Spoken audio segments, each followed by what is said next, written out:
Alright, everything you're going to need is going to be your PERST with your pressure switch, obviously your surefire dual pressure switch that you're planning on using to convert.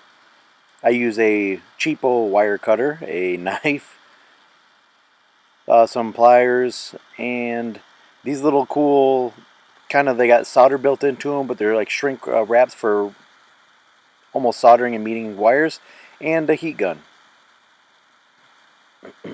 Everything you're going to need here is listed. See this little picture I got here too, a screenshot of what I was done. If you need, you can freeze frame that. So you're going to have to cut this wire. I'm going to fast forward a lot of this so you don't have to watch it, but you cut the PEC 15, that quick detach off your surefire that you don't need. Start stripping wires. So actually when you strip these wires, you're going to notice that on the actual surefire switch for that, there's going to be an outer braid and an inner braid. Now you need to separate these. So the outer braid, you can see me peeling apart right now, is actually you're going to pull that back and twist that into one wire. The inner braid you're going to leave a little bit so they're not touching. So leave a small amount of the wrap in there before that you strip off and have that. So you'll end up with 2 wires from the surefire lead. Now the PERST, actually, that wire is going to end up with 3. You're going to see here that I have 3 wires. You're going to strip all 3 of those, give yourself some room to work with. There's going to be all copper. It's going to look like a tan, a green, and a white. I've seen some other variations with black, green, and yellow.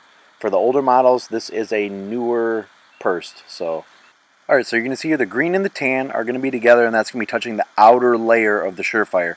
The white is your main, and that's going to go to the inner one up top for the left on the surefire pressure switch.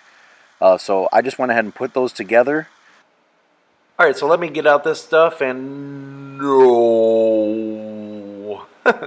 Alright, so after I pick up that mess, I'm going to go ahead and use these. These are cool little tubes. They're like heat shrinking devices.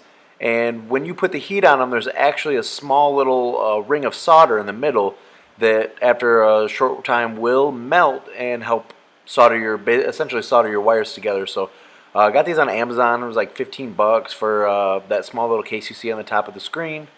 Well worth the small investment in my mind for that. So this helped. Basically what I did was just wrap that wire around each other, kind of slide that solder ring over, and you're going to see me heat it up.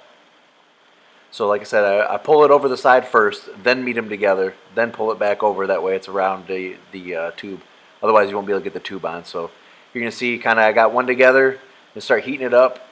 A little bit difficult to see, but the outside rings will start to shrink in. That'll bind your wires together. Then you heat up that middle part. The solder will melt. You'll be able to see it melt in.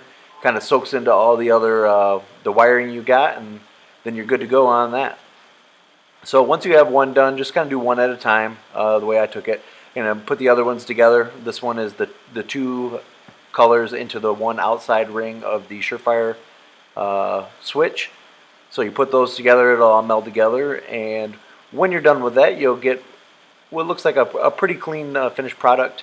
Obviously, for my capabilities, this is about the best I'm going to get. So you'll see here where you got your green and your tan colored wire going into the outside. The pressure switch is done. I did wrap it up. For all the YouTube gun people, just so you know, this rifle is clear. Nothing in the chamber, no magazine, no magwell. So what I want to do is actually show you the mod. So this is the finished look. You have your PERST on the front of that. There's the cables, zip tied. You got a little bit of stuff on there to clean that up. And that's going to be your overall look. So now you're going to be able to retain surefire pressure pads. So we got white light. The PERST will maintain all of its original features. So if you have the push, you have a momentary. So push, let go, push, let go. Now if you push one time and let go, it'll stay on. And then just like the PERST normal pressure switch will do, if you tap it twice, you'll get the blinking laser. So this is just showing that you are retaining all of the features that the PERST has to offer with this hookup. Thank you.